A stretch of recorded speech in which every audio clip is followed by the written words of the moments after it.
But who is Morse, unable to fit in this world? If you're into dark academia, hello everybody, this is Yael, and today we'll talk about Endeavour. I will focus on Endeavour, which is the prequel to the Inspector Morse TV series, which is set from 1965 to 1972. Endeavour is more than just a prequel. Besides, I have just watched Endeavour. I've never read the books and I've never watched the original series of the older Morse. This means that the Endeavour TV series can be watched on its own. No need for you to learn about the character elsewhere first. But I was intrigued by this TV series because it had so many similarities with other TV series that I love, such as Poirot, and if you missed the video, it's up here, but also Miss Marple, Father Brown, and many more. So I got deep into Endeavour, and that's what we are going to talk about today, not Inspector Morse, the original series, which is about an older Inspector Morse, an older Morse.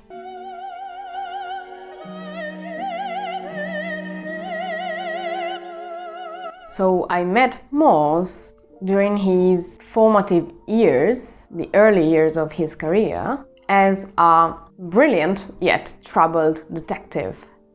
So this is a deep dive that I hope will help you fall in love with Endeavour if you haven't watched it yet, or if you were wondering if it would be worth your time, or if you, like me, appreciate it so much and miss it because it's over.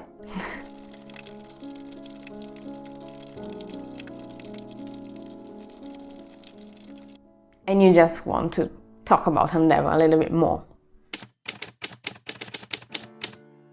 The setting of Endeavour is fascinating in itself because we are transported back in time, so it's between the 1960s and 70s, but it's also set in Oxford. The series begins with young Morse leaving Lonsdale College at Oxford University without completing his degree. After a brief time as a cipher clerk in the Royal Corps of Signals, he joins the Cashel Newtown Police, marking the start of his career. This series blends historical accuracy with compelling storytelling in a captivating atmosphere of that era in Oxford. But who is Morse? Morse is a complex character whose passions and quirks make him unforgettable. He is a lover of opera, classical music, literature, and art. His affinity for crosswords and cryptic puzzles reflects his sharp, analytical mind. These interests mirror those of the author of the books this series is based on, namely Colin Dexter. I would call Morse a misfit because, despite his brilliance, Morse often feels disillusioned in law enforcement. He is, after all, a nihilist and a cynic, and his ability to see patterns where others do not, a trait indicative of neurodivergence, often lands him in trouble. His stubbornness and unwavering belief in his own rightness create friction with colleagues, adding depth to his character and the relationship with other characters too. Morse's interactions with women are nuanced and evolving. In Endeavour, he is portrayed as compassionate, kind, though sometimes influenced by the societal norms of the 1960s. This portrayal, I think, contrasts with the more misogynistic tendencies seen in the original Inspector Morse series, or at least this is what I read about the portrayal of Inspector Morse, both in the original series and in the books. So I suppose they adjusted a little bit this TV series of Endeavour to our time. So in Endeavour, we see Morse intervening to help women in distress, so the whole idea of a damsel in distress, but his relationships remain complex and reflective of the times. Morse is a man of strong convictions. He holds progressive views on issues like abortion, but remains traditional in his opposition to drugs, for example. His moral rigidity can lead to internal conflicts and contribute to his self-destructive tendencies. From the pilot episode, we witness his gradual descent into alcoholism, a tragic flaw that adds layers to his character.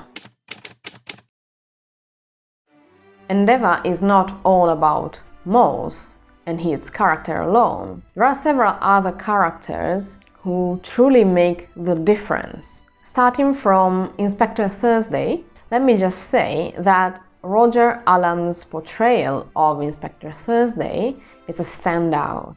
He is so believable in his role that I cannot see him doing anything else. I even watched something else he has done, and he is still Inspector Thursday to me because he truly embodies the character. Thursday is Morse's mentor, willing to bend the rules to ensure justice. Their relationship is central to the series, with Thursday acting as a father figure, guiding Morse through the trials of police work and personal turmoil. Thursday is the father that Morse has never had. Thursday teaches Morse how to become a man.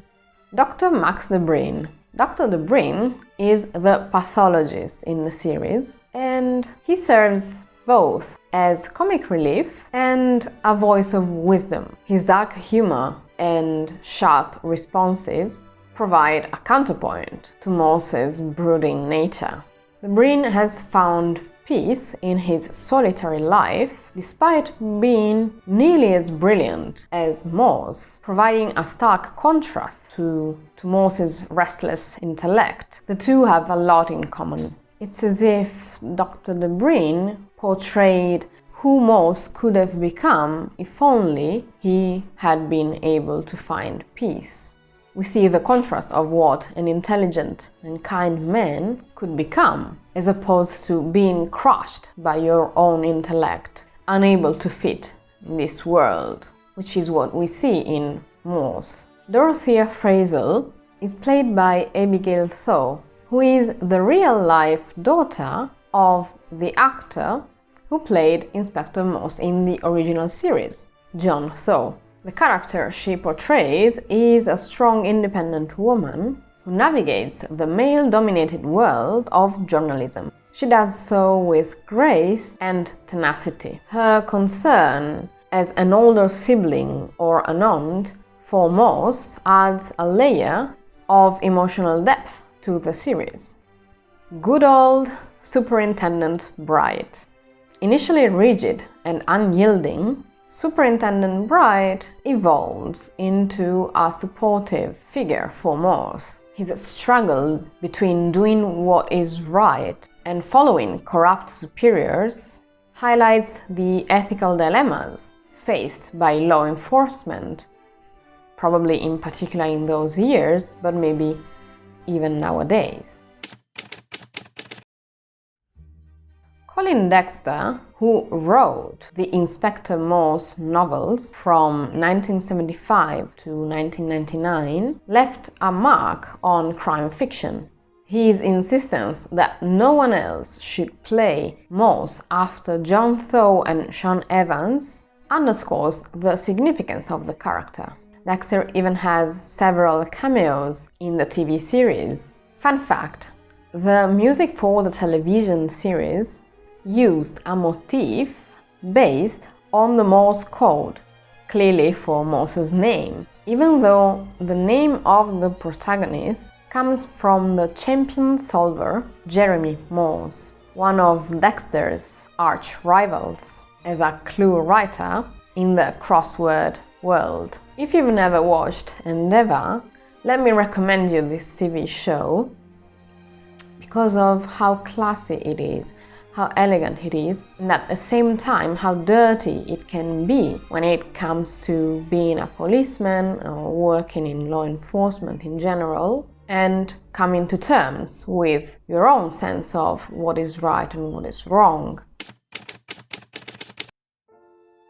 Another interesting aspect, if you're into dark academia, is that I think that in this TV series you truly can see dark academia for what it's meant to be. What I mean is that there are several episodes, and if you want me to, I can list them down below, just ask me in the comments. But there are several episodes in which we see that specific type of corruption, not the one related to the police, rather the one related to powerful professors and wealthy students in college, or even nobles. And we can see the upper class versus the working class, and how academia evolves, or rather doesn't evolve, in the 1960s or 70s. So if you're into dark academia and you've already watched all movies about it, maybe this is a chance for you.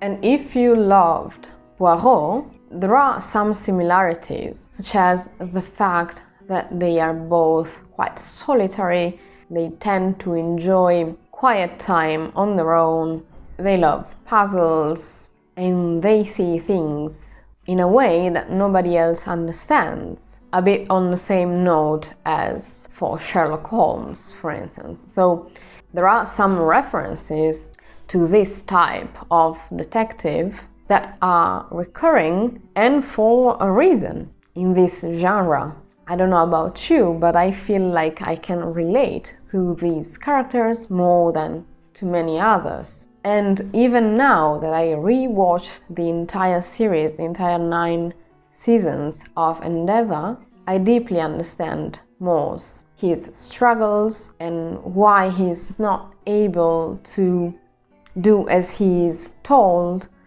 as you're supposed to do if you work for the police.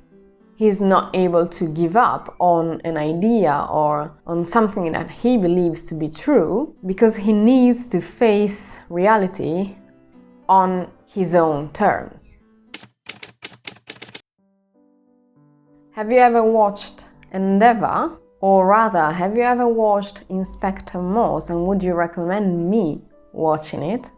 I want to know what you think about Morse as a character in the comments down below. If you like this video, please give it a like. If you want to see more, don't forget to subscribe. That would really make my day. Thank you so much for being here, and I will see you in the next one.